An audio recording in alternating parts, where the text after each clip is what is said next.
अगली खबर है यूपी के मऊ से, जहां मऊ में राज्य मंत्री श्री रविंद्र जायसवाल का हुआ आगमन। जहां खबर है उत्तर प्रदेश के मऊ से, जहां सरकार में स्टाफ न्यायालय शुल्क एवं पंजीयन राज्य मंत्री स्वतंत्र प्रभार श्री रविंद्र जायसवाल जी का हुआ जनपद मऊ में आगमन।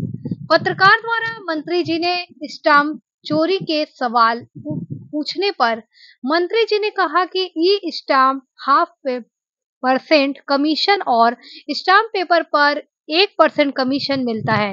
उत्तर प्रदेश सरकार में सूबे के मुख्यमंत्री योगी आदित्यनाथ द्वारा प्रत्येक जिले में लॉ एंड ऑर्डर पहले की अपेक्षा बहुत चुस्त एवं दुरुस्त है। जनपद आजमगढ़ की तहसीलों में भी स्टाम्प विक्रेताओं पर भी सख्ती बरतने की आवश्यकता है। मंत्री जी ने कहा कि सरकारी की हर दफ्तर में कैमरे का बंदोबस्त किया गया है, ताकि किसी प्रकार का रिश्वत कोई न ले, और कोई ऐसा मिलता है जो उसके लिए एक शिकायत नंबर भी दिया गया है, जो उस नंबर पर कॉल कर सकता है, ताकि उस पर कड़ी से कड़ी कार्रवाई किया जा सके। देखिए मऊ से district bureau chief Diwanchand Gautam की रिपोर्ट। आज मऊ का लॉ एंड ऑर्डर बेहतर होने के कारण से यहाँ का लास्ट ईयर की तुलना में इस बार रेवेन्यू और बढ़ी है। उसके पीछे क्या है कि किसी ज़माने में यह है कि पूर्वांचल का अपराध का केंद्र मानते थे, लेकिन आज माननीय योगी जी का गुंडों खिलाफ कार्रवाई करने के कारण से पूरे उत्तर प्रदेश में 16-17 में यहाँ पर डॉक्यूमेंट होते थे 16 लाख के आसपास, अब डॉक्यूमेंट होते हैं 28 लाख के आसपास। यानी कि कोई व्यक्ति अपना मकान, प्लाट, घर वहाँ खरीदता बनाता है जहाँ वो सेफ होता है, जहाँ अच्छा माहौल होता है। तो माननीय योगी जी के अपराधी के खिलाफ कार्रवाई करने के कारण से उत्तर प्रदेश का जो मकान, प्लाट खरीदने की जो संख्या है वो दूनी हो गई है। दूनी हो जाने के में आज हमने मऊ समीक्षा लिया तो मऊ के अंदर सभी तहसीलों में भी इस बार की इनकम बढ़ी है, डॉक्यूमेंट बढ़े हैं। इस बात का प्रतीक है कि मऊ के अंदर भी अब लोगों का आशियाना लेने का, मकान बनाने का यह कल्पना या अपेक्षाएं बढ़ी है। इस कारण से यहाँ रेवेन्यू बढ़ा है। Point number 1। पॉइंट नंबर 2, इसी के बगल का जिला है आजमगढ़। आजमगढ़ जिले में 16 बनाया गया था तहसील मार्टिनगंज। 16 में जब तहसील बना तो 16 में ही वहाँ पर रजिस्ट्री दफ्तर भी खोलना चाहिए था, लेकिन वहाँ पर रजिस्ट्री दफ्तर नहीं खोला गया था। वहाँ के लोगों को रजिस्ट्री कराने के लिए दूर जाना पड़ता था। अभी मैंने वहाँ पर परसों रजिस्ट्री कराने का उद्घाटन कर दिया। अब 104 गाँव के लोग अब रजिस्ट्री कराने के लिए मार्टिनगंज आजमगढ़ में जाएंगे। यानी सरकार की प्रयास है कि जनता के द्वार तक सुविधा पहुँचाया जाए। ज़मीन के सर्किल रेट के दाम बढ़ने से जो ज़मीन खरीदार हैं वो काफ़ी परेशान है। क्या ज़मीन का जो सर्किल रेट बढ़ गया है, इससे ज़मीन खरीदार काफ़ी परेशान है।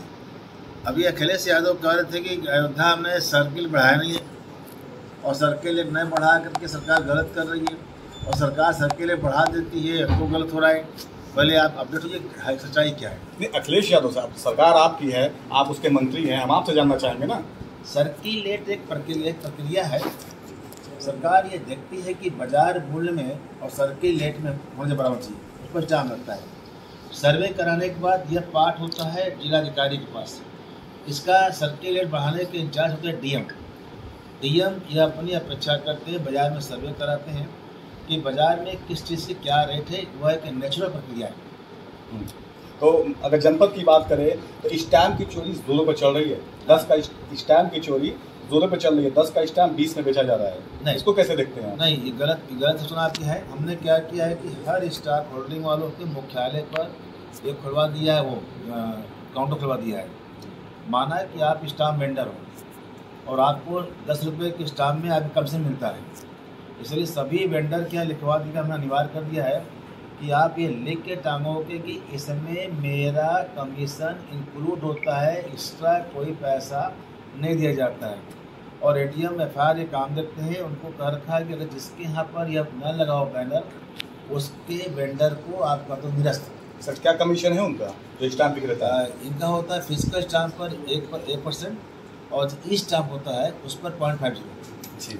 अगर देखा जाए सर तो माफिया जिस तरह से किसानों की जमीन खरीद फरोख्त कर रहे थे उनको एक किस तरह का लगाम लगा जा रहा है? क्या कर रहे थे? माफियाओं की तरफ जो भू माफिया है किसानों को बहला फुसला करके सस्ते दामों पर उनको ले करके, और जिस तरह से अभी हमने कानून बना दिया। पहले क्या करते थे कि अवैध बिल्डर किसानों का माना कि ज़मीन ले लेते थे, 1 करोड़ तय किए और 1 करोड़ में किसान को दे दिया पैसा 10 लाख रुपया, एग्रीमेंट करा दिया या 1 करोड़ रुपया दे दिया। तो वह स्टाम्प चोरी करने के लिए वह उससे ले रहा था पावर ऑफ अटॉर्नी 100 रुपये पर। पावर ऑफ अटॉर्नी लेने के बाद बिल्डर उसको प्लाट करके बेचता था। तो पता लगा कि जब वो बिक्री किया तो छोटे छोटे प्लाट बिकने के बाद उसके पास 2 अपराध होते थे। एक अपराध कि 1 करोड़ का वाला प्लाट बिक गया 1.5 करोड़ में, और इनकम टैक्स का नोटिस आता है किसान के पास कि आपने अपने प्लाट को बचाया 1.5 करोड़ में। किसान कहता हमने बचाया 1 करोड़ में। तो मालूम क्या हुआ कि बिल्डर पावर ऑफ अटॉर्नी का मिसयूज़ करते हुए उसके बिहाफ पर करता था। हमने बदल दिया है, कानून बना दिया है कि पावर ऑफ अटॉर्नी सिर्फ देंगे ब्लड के रिश्ते में, वरना सर्किलेट का पेमेंट करिए। इससे क्या हुआ कि जो इस तरह के लोग भोले भाले किसानों को अपना शिकार बनाते थे वो रुक गया। Point number 1। पॉइंट नंबर 2 कहा कि माना कि अवैध प्लाटिंग होती है, ज़मीन है 1 एकड़, प्लाट बिका उसमें से 25 हिस्सा, तो 7 हिस्सा ज़मीन गया रोड पर। वो चूँकि विकास प्राधिकरण से नक्शा पास नहीं करा रहा है, अवैध प्लाटिंग कर रहा है, तो 7 हिस्सा उसके खतौने में दिखाई पड़ता है कि बैलेंस बचा हुआ है, और यही झगड़ा कारण बनता था। अब हम लोगों ने कर दिया है कि अगर जाकर के मौके पर रजिस्ट्रार चेक करेगा, अगर वहाँ पर रोड दिखाई गई है इसका मतलब कि रोड की बिक्री हो रही है, उसको भी रोके। सर अगर कोई ज़मीन खरीद रहा है तो उस ज़मीन के बगल में कोई घर बना है तो उसका 25% टैक्स उसको देना पड़ता है। क्या क्या? अगर कोई ज़मीन खरीद रहा है, उस ज़मीन के बगल में कोई घर बना है तो उसका 25% अलग टैक्स देना पड़ता है। अगर दुकान है तो उसका अलग टैक्स देना पड़ता है। मऊ की बात कर रहे हैं सर। और अगर IG स्टैम्प से परिचय है या सोर्स है तो निःशुल्क है। कहीं नहीं, कोई जो आपका क्वेश्चन आपके दम नहीं है, आपके क्वेश्चन को दम नहीं है। चलो सर एक मिनट जाहिद अगर देखा जाता तो जो आपके स्टाम्प ड्यूटी या सर्किट रेट जो बढ़ाया जाता है तो बढ़ाने के लिए तो बढ़ा दिया जाता है, लेकिन किसानों को जब मुआवजा देना होता है तो उनको 3 साल 4 साल पिछले रिकॉर्ड कर दिया जाता है। आप क्लियर हो जाइए। पहले जिस दिन किसान का जमीन लेंगे उस समय सर्किल रेट का उसको गांव में 4 गुना, शहर में 2 गुना मिलता है। जिस दिन आप बरामा लेते हैं उस दिन पर सर्किल रेट का पेमेंट करना पड़ता है। जब हम सरकार लेती है तब भी ये काम सरकार ने ऐसा नहीं किया। मऊ जनपद में जो 4 लेन का निर्माण हुआ वो सर्किल रेट से नहीं दिया गया। नहीं, ऐसा नहीं। हमें अगर कोई होगा जिसे हम संभव नहीं, क्योंकि सर सरकारी विभाग में किसी होने के बाद जिस दिन सर्किट लागू हो जाता है उसी दिन के खरीद करे चाहे बिक्री का चाहे एक्वायर करे सबसे सरकारी लेन में जब जमीन गई, जैसे किसानों को पैसा देना था तो उसके बाद भी यहाँ सरकारी विभागों में मोल भाव लगा हुआ था।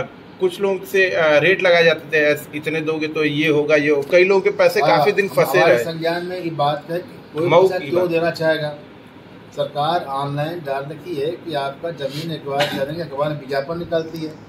विज्ञापन निकालने के बाद आपका जमीन मान लो लिए और आपका अखबार में आ गया कि ये एरिया हम एक्वायर करने वाले हैं, और आप सर्किलेट नेट पर पड़ा हुआ है, सर्किलेट एक्सचेंज पड़ा हुआ है, सीआरओ क्या पड़ा हुआ है, आप गए आपका जमीन गया 2 एकड़, तो सर्किलेट दिखा रहा है 7 लाख रुपया, तो 60 लाख गुणे 2, 1 करोड़ 20 लाख मिलना चाहिए आपको।